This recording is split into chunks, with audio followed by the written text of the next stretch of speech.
ऋषिमुनियों की पावन धरती, देश धर्म का नाता है। कहते सारे लोग यही है, वो हमारी माता है। जाग उठो ओ भारतवासी, जाग उठो ओ भारतवासी, गौ पर छुरियां चलती हैं। बंद करो गौ माँ की हत्या, सारी जनता कहती है। बंद करो गौ माँ की हत्या, सारी जनता कहती है।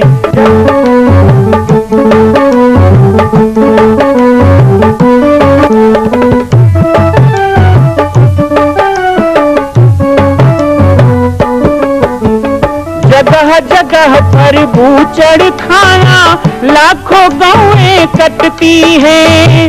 किसे सुनाए व्यथा हमारी, नैना नीर बहाती है। रक्षा करना गौ माता की, रक्षा करना गौ माता की, गीता ज्ञान सिखाती है। बंद करो गौ माँ की हत्या, सारी जनता कहती है। बंद करो गौ माँ की हत्या, सारी जनता कहती है। जय श्री राम, जय गौ माता, जय गोपाल। स्वागत है आप सभी का भारत के हृदय स्थल छत्तीसगढ़ प्रांत में मां कौशल्या धाम जिला बालोद में विगत 18 वर्षों से बन रहे इस विशाल दिव्य भव्य मंदिर का निर्माण। विश्व के अंदर भगवान राम के लाखों मंदिर हैं। अब अयोध्या में भी रामलला विराजित हो चुके हैं, लेकिन छत्तीसगढ़ की बेटी मां कौशल्या जो राम की माता है, उनका एक भी मंदिर पूरे विश्व में नहीं।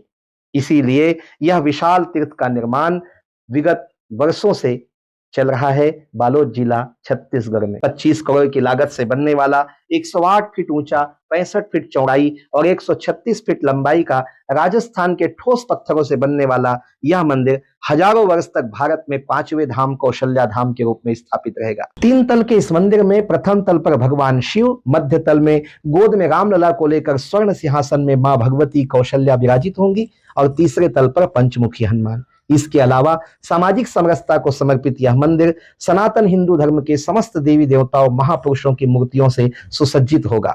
आप सब एक एक मूर्ति का संकल्प भी इस मंदिर के लिए कर सकते हैं। ध्यान रखिएगा, यह अवसर बार बार नहीं मिलेगा, क्योंकि 2026 में मां कौशल्या का दिव्य भव्य धाम स्थापित हो जाएगा। मां कौशल्या विराजित हो जाएगी। एक बार पुनः आप सबको निवेदन करूंगा, आइए, जुड़िए और सबको जोड़िए इस विशाल तीर्थ के निर्माण में। मैं राम बालक दास महात्यागी आप सभी को आह्वान करता हूं, संपूर्ण प्रदेश एवं देशवासियों को, कि जिस तरह रामलला के दिव्य भव्य मंदिर के लिए आप सब ने मुक्त हस्त से दान दिया है, इसी तरह मां कौशल्या के एकमात्र विश्व के प्रथम धाम के निर्माण में आप सभी मुक्त हस्त से दान दें। यह दान 3 आहुति के रूप में लिया जा रहा है। हम 1100, 1700, 5100, 11,000, 21,000, 1 लाख, उससे भी अधिक जो भी राशि करना चाहें 2025 और 26 के अंतर्गत 3 बार देने का संकल्प लें। जय श्री राम, जय गौ माता, जय गोपाल। बाबा जी की पाती कार्यक्रम में आप सभी का स्वागत है। कहते हैं कि जब जहां जन्म होना है वहां जन्म होता है, विवाह जहां लिखा हो वहां होता है, और इसी तरह मृत्यु भी विधि के विधान के अनुसार होती है। लेकिन बचपन की यादें कार्यक्रम बताते हुए मेरे मन में एक विचार आया कि रामचरितमानस कहता है, जन्म विवाह मरण गति सोई, जो जस लिखा तहां तस होई। तो वैराग्य के लिए कोई तिथि तय होती है क्या? संत बनना भी विधि के विधान में होता है? और यदि होता है तो लिखा क्यों नहीं?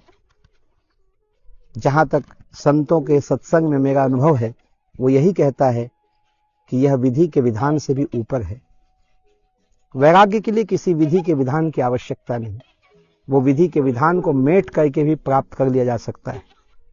आवश्यकता है श्रम साध्य अभ्यास की, आवश्यकता है लगन की, और आवश्यकता है गुरुदेव की कृपा, योग्य गुरु की प्राप्ति और भगवत कृपा की। कुछ ऐसे ही स्थिति के साथ मेरा वह बचपन संन्यास जीवन का आगे बढ़ रहा था। गुरुदेव के सानिध्य में जंगल में रह करके वन्य जीवों के साथ किलोल करना, साथ ही धीरे धीरे मौसम में गर्मी आने लग गई थी। महाशिवरात्रि के बाद अब बसंत ऋतु का आगमन हुआ, होली का पर्व नजदीक आ रहा था।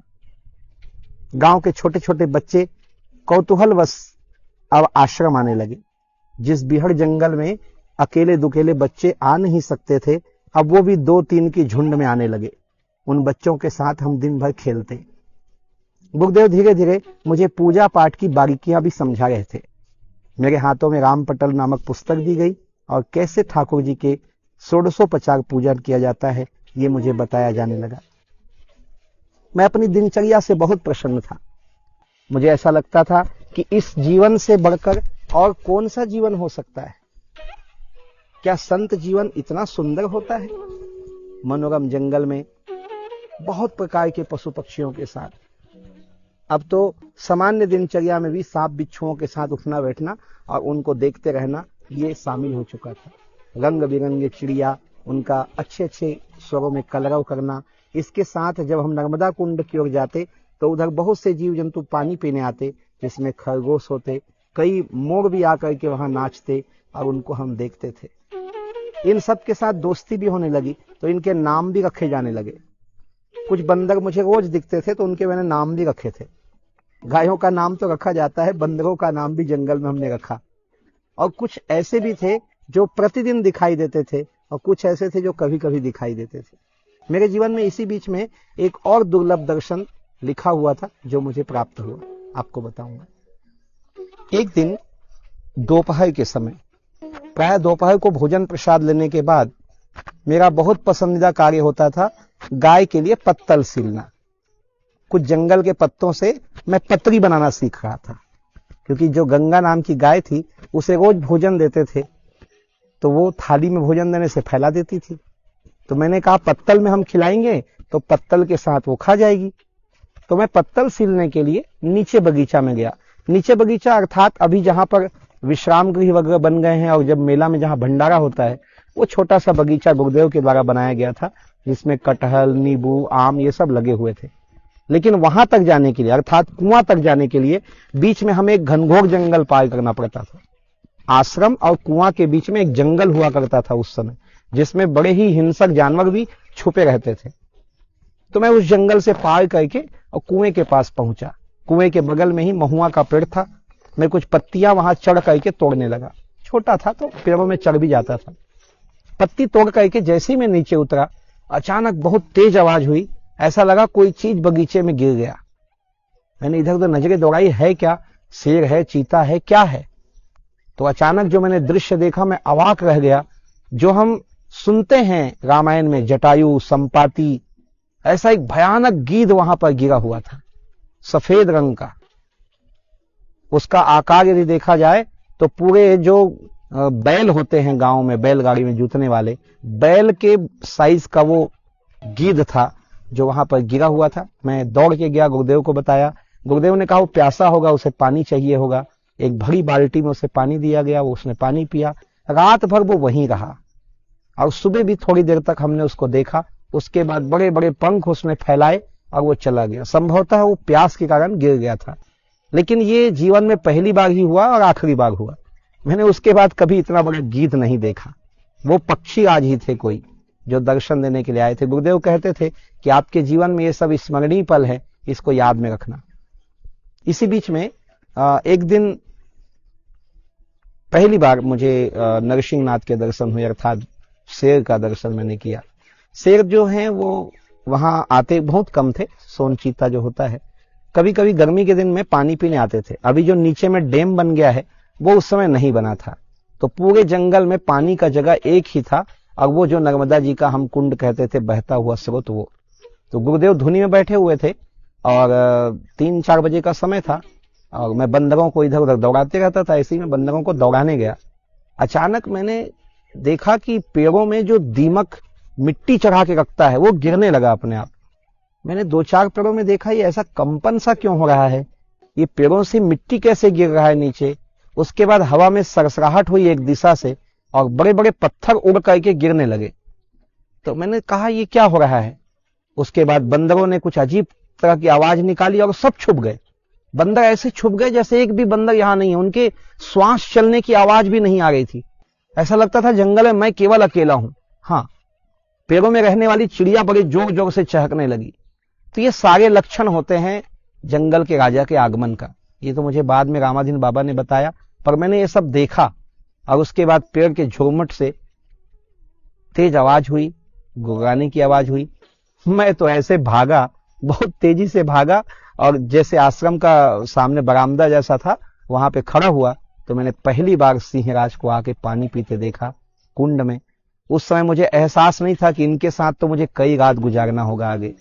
आगे के संस्मरण में बताऊंगा, लेकिन पहली बार मैंने इतने नजदीक से खुले शेर को देखा और वो पानी पी करके चुपचाप चला गया जंगल की ओर।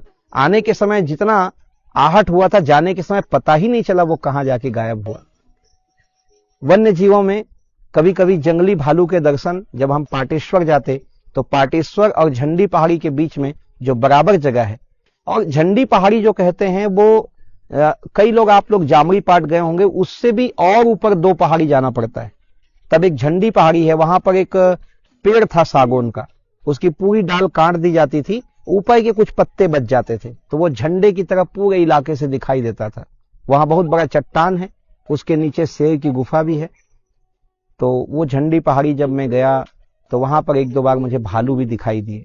तो वन्य जीवों से मेरी मुलाकात होने लग गई थी। अपने परिवार को मैं पहचानने लगा था, और हमारे जंगल के परिवार भी अब समझने लग गए थे कि यहाँ पर केवल त्यागी महाराज ही नहीं, एक छोटा सा बालक भी रहता है।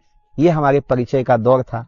और जैसे आप लोग अपने परिवार से परिचय करते हैं, नए सदस्य से परिचय करवाते हैं, ऐसा ही एक परिचय मेरा अब जंगल से बनने लगा था। मैं पेड़ पौधों को पहचानने लगा, मैं जीव जंतुओं के स्वभाव को जानने लगा, और धीरे धीरे मैं भी जंगली की तरह ही हो गया था। बस एक गमछा लपेटे कूदते रहता, जंगल में दौड़ते रहता, पेड़ों में चढ़ता उतरता, बहुत आनंद आने लग गया था। कल के संस्मरण में मैं आपको जंगल से निकाल करके थोड़ा सा अलग विषय की ओर लेके चलूंगा। बचपन की यादें कार्यक्रम को कल हम पुनः आपके सामने प्रस्तुत करेंगे। तब तक के लिए आज के इन्हीं प्रसंगों में आप सबसे विदा चाहूंगा। जय सिया राम, जय गो माता, जय गोपाल। मां कौशल्या के धाम का निर्माण प्रारंभ हो चुका है, अब 2026 में पूर्ण होने वाला है। अरे अंगद हनुमान नहीं तो गिलहरी तो बनिए। एक छोटा सा संकल्प आप अपने मां भगवती के लिए नहीं कर सकते हैं? यदि आप राम भक्त हैं तो मैं चाहूंगा कि मां कौशल्या के धाम के निर्माण के लिए आप अपने जीवन का एक अंश जरूर समर्पित करें। आइए हमारे नीचे चल रहे व्हाट्सएप नंबर और अकाउंट डिटेल पर संपर्क करके अपने जीवन का एक अंश लगाकर आप भी पुण्य के भागी बने।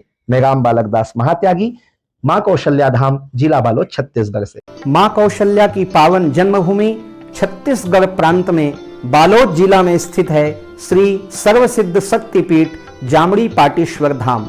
परम पूज्य सद्गुरुदेव राजयोगी बाबा जी की तपस्थली श्री पाटेश्वर धाम और विश्व के अद्वितीय मां कौशल्या जन्मभूमि मंदिर निर्माण का दर्शन करने और इसी प्रकार समसामयिक विषयों पर अपना ज्ञान वर्धन करने के लिए और 10,000 गायों के लिए बनने वाले श्री हनुमान नंदीशाला गो अभ्यारण्य का समाचार प्राप्त करने के लिए आप सभी देखते रहें YouTube चैनल पर, और हमारे चैनल को आप सभी सब्सक्राइब करें, घंटी का बटन दबाएं ताकि आप सूचनाओं से जुड़े रह सकें। जय श्री राम, जय गो माता, जय गोपाल।